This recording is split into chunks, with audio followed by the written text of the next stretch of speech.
নমস্কার। আজ আমাদের অনলাইন ক্লাস স্টেপ 13।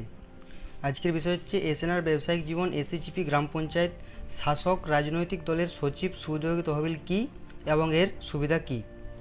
প্রতিটি গ্রাম পঞ্চায়েত ভিত্তিক রাজনৈতিক দল রয়েছে, প্রধানত একটি ক্ষমতাশীল রাজনৈতিক দল এবং একটি বিরোধী রাজনৈতিক দল। শাসন রাজনৈতিক দল বলতে সেই সমস্ত রাজনৈতিক দলগুলিকে বোঝায় যাদের উল্লেখিত গ্রাম পঞ্চায়েত রাজনৈতিক পরিপক্কতা রয়েছে এবং প্রতিটি রাজনৈতিক দলের গ্রাম পঞ্চায়েত এলাকার একজন সচিব থাকে। এসিজিপি রাজনৈতিক দলের জন্য একটি তহবিল তৈরি করে। তহবিলকে এসিজিপি গ্রাম পঞ্চায়েতের শাসক রাজনৈতিক সচিব তহবিল বলা হয়। এসিজিপি তাদের পুরো কাজের জন্য তহবিলের জন্য একটি কমিশনের দেবে এবং এই কমিশনটি দুই প্রকারে বিভক্ত। একটি এসিজিপি মেম্বারশিপ জেনারেল কমিশন এবং অন্যটি হলো ফার্মের জন্য এসিজিপি আর্নিং মেম্বারশিপ কমিশন। এসিজিপি সদস্যতা কমিশন হলো এসিজিপি সদস্যের মৌলিক সংখ্যার কমিশন। প্রতিটি এসিজিপি সদস্যের জন্য এটি 50 টাকা হবে। যদি একটি গ্রাম পঞ্চায়েত এলাকায় থাকে 10,000 এসিজিপি সদস্য, তাহলে 14 মাসের মধ্যে 5 লাখ টাকা উপার্জন করা হবে। প্রতি 14 মাস পর যখন এসিজিপি সদস্যরা তাদের সদস্য পদ নবায়ন করবে, তখন এটি অব্যাহত থাকবে। এসিজিপি মেম্বার আর্নিং কমিশন হলো সেই কমিশন যা বের হয় যখন এসিজিপি সদস্যরা তাদের এসিজিপি মেম্বারশিপ 15 লক্ষর উপর উপার্জন করে। কমিশনে বেরিয়ে এসেছে মোট এসিজিপি সদস্যের 1% ফার্ম থেকে।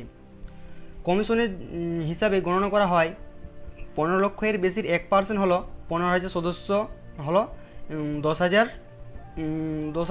মোট তহবিলের জমাকৃত অর্থ 15,000 ইন্টু 10,000 মানে 15 কোটি টাকার মতো ঘটায়। এই উপার্জন কমিশন তাদের ব্যাংক অ্যাকাউন্টে জমা করা প্রতিটি উপার্জনের পরিমাণের উপর নির্ভর করবে। দুই ধরনের কমিশনে আমরা দেখেছি যে এসিজিপি গ্রাম পঞ্চায়েত শাসক রাজনৈতিক দলের যে তহবিল আয় হবে 1,50,00,000 বেশি। এসিজিপি গ্রাম পঞ্চায়েত শাসক রাজনৈতিক দলের তহবিল অর্থের সাধারণ ব্যবহারের নির্দেশনা। প্রথমত, এটি রাজনৈতিক দলের প্রচারণার ব্যবহার করে না। এটি শুধুমাত্র দলীয় যে জনকল্যাণমূলক এজেন্টরা ব্যবহার করা হবে। তৃতীয়ত, প্রত্যেক রাজনৈতিক দল শুধুমাত্র উল্লেখিত গ্রাম পঞ্চায়েতে যে সামাজিক কাজের জন্য তাদের স্বতন্ত্র মুক্ত হাত ব্যবহার করবে। কিছু শর্তাবলী: এসিজিপি মেম্বারশিপ কমিশন শুধুমাত্র এসিজিপি মেম্বারশিপ আইডি কার্ড নম্বরের ভিত্তিতে বেরিয়ে আসে। 2 নম্বর, ফাইলিং যে আবেদন ফর্ম এসিজিপি সদস্যরা হিসেবে গ্রহণ করা হয় না। তৃতীয়ত, এসিজিপি সদস্যের উপার্জন কমিশন শুধুমাত্র একটি এসিজিপি সদস্যের যে ফার্ম থেকে উপার্জনের মূল পরিমাণের ক্রেডিট করা হয় এবং এর অবশেষে শুধুমাত্র এসিজিপি সদস্যের ব্যাঙ্ক অ্যাকাউন্টে জমা করা হয়।